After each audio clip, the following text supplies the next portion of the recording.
Un petit enregistrement, une toute petite vidéo, j'espère que je ne vais pas être long et je vais faire de mon mieux pour être concis. Au fait, je m'adresse à quelqu'un que j'ai côtoyé avec plaisir pendant un certain temps maintenant, à Lilou. Il se reconnaîtra, le prof de mathématiques aux États-Unis d'Amérique, où je m'adresse à lui spécialement, et à travers lui, je m'adresse à des milliers qui pratiquement sont dans la même position. Au fait, je suis intrigué par une certaine malhonnêteté intellectuelle qui, bon, euh, ce n'est pas à moi de l'expliquer, je dis moi ce que j'en pense maintenant, je peux avoir tort, il n'y a pas de souci là-dessus. Cette malhonnêteté intellectuelle, elle émane de, de ces jugements à deux poids et deux mesures qui n'ont jamais cessé d'exister. Vis-à-vis de, prenons le cas par exemple de Boudia, Rabbi Rahmahu Sa'ili. Il est indéniable que Boudiaf a été une personnalité historique يعني incontournable وجزاه الله خيرا وان شاء الله ربي يكتبها له في ميزان الصالحات نتاعه. مجاهد من الدرجة الأولى و quelqu'un qui a été un élément déterminant dans la guerre de libération nationale. Maintenant, est-ce que ça fait de lui un prophète intouchable? يعني سي ليلو توشي له في ربي ça lui pose pas de problème. بصح توشي له بودياب si ça lui pose problème. Il côtoie des cercles اللي à longueur de temps, en fin de compte, on ne leur demande pas de partager nos convictions, on ne leur demande pas de partager notre foi. Par contre, on leur demande de respecter notre foi, de respecter nos croyances, c'est aussi simple que ça, et ne pas faire dans l'invective ou dans l'insulte. D'accord? Je ne vois pas qui est en train de faire de la provocation gratuite, de la méchanceté gratuite, qui est en train de perpétrer une ignorance extraordinaire. Mis à part ces mêmes gens qu'il côtoie fièrement, et oui, ça ne le gêne pas du tout de voir toutes les insultes proférées à une fois qui, je crois, sans aucun équivoque, qui est la sienne. Donc, quand moi je côtoie un bouddhiste ولا واحد اللي يعبد بقرة ما نسبلهش البقرة قدامه, c'est aussi simple que ça. كي برا بيني بين روحي ولا بيني مع الناس ما نسب البقرة كيما نبغي, بصح قدامه par respect, par convenance, appelons ça comme on veut, ما نسبلهش البقرة باسكو هو عنده معتقد باللي البقرة هذه إله يعبد وراه يعبد فيه. C'est aussi simple que ça. Et donc même si j'entame une discussion dans ce sens, et je n'accepterai pas que هو aussi يسب لي ربي قدامي, impossible. Je ne peux pas نسكت عليه. Par contre, سي ليلو ما تسبلاش بوضياف أكروار, مانيش عارف شكون هو اللي في موضع الإله وشكون هو qui a le plus de sacralité à ses yeux. Ça, je lui laisse le soin de répondre à la question tout seul, qu'il s'affranchisse vis-à-vis de lui-même. Maintenant, revenons à Boudiaf. Boudiaf n'est qu'un être humain. Boudiaf, quand vous le mettez sous le microscope, vous n'hésitez pas à lui donner pratiquement toutes les latitudes et à lui trouver toutes les justifications. Dites-nous, pendant toute la période où Ben Bella, le Houari Boumedine, والشادلي ومانيش عارف واش تا هو, ils ont sévi en toute impunité. Que faisait Boudiaf? C'est vrai qu'il a été exilé comme tant d'autres, etc.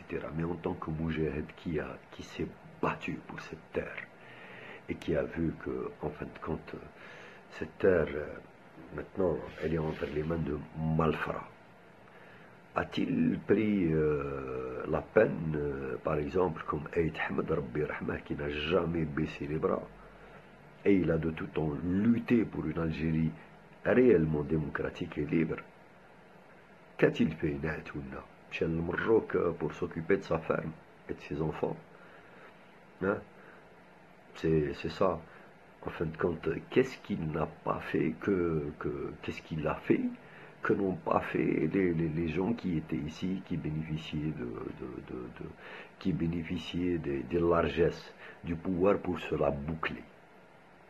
Qu'a-t-il fait pendant toute cette période de désastre total, cette période où c'était quasiment la descente aux enfers, 6 pieds sous terre. Je vous laisse aussi le soin de répondre à cette question. Quand il s'agit de Boudiaf, là, il ne s'agit plus de droits de l'homme. Là, on peut justifier les exactions, on peut justifier les crimes, on peut justifier les camps de concentration qui étaient semblables à ceux d'Auschwitz ou là encore pire. On peut justifier les confinements dans des espaces complètement pollués par les essais nucléaires français. On peut aussi justifier toutes les tortures au niveau des centres de torture de Antar, du CPMI, du CTRI, de tous les appareils de l'État, y compris police, gendarmerie et consorts. Lorsque lui, il était premier responsable.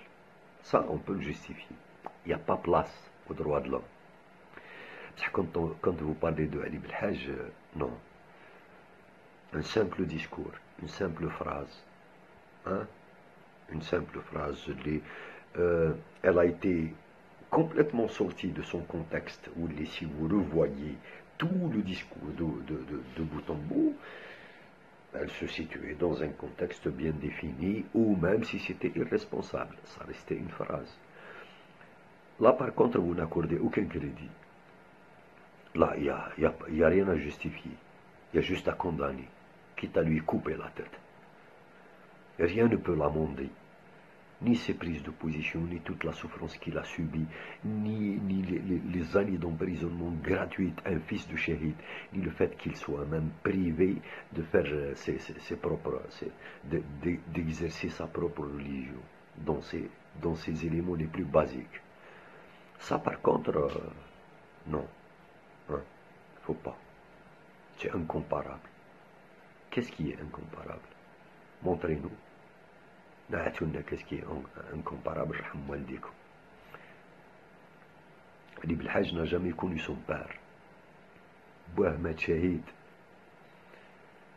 hein, où il a de tout temps vécu dans la contestation selon sa foi à lui, sa foi en tant qu'Algérien. Nous sommes d'accord, nous ne sommes pas d'accord, c'est sa perception des choses. A-t-il le droit d'avoir cette perception? Oui. Avons-nous le droit de le combattre parce que oui, effectivement, mais un combat qui doit s'inclure dans le cadre du respect. Alors, cette sacralisation que vous êtes en train de donner à Boudiaf et à tant d'autres, parce que vous avez jugé ça, vous avez déjà désigné et balisé les zones intouchables. Les gens à qui il faut juste signer des chèques blancs et se taire. Boudiaf, c'est un être humain, je le dis haut et fort, le Kanjet a un minimum d'humanité. Il n'aurait jamais mis la main dans la main avec Nazar. Il n'aurait jamais mis la main dans la main avec Tawfiq. Il n'aurait jamais mis la main dans la main avec Guinazi, dans le but de les nettoyer. Vous êtes en train d'insulter l'intelligence de cet être que vous défendez. Soyez cohérents, même dans je ne sais pas quoi vous dire, soyez cohérents, soyez logique. Vous êtes censé être le maths ou logique, etc. C'est absurde. Ce que vous mettez sur la table est absurde.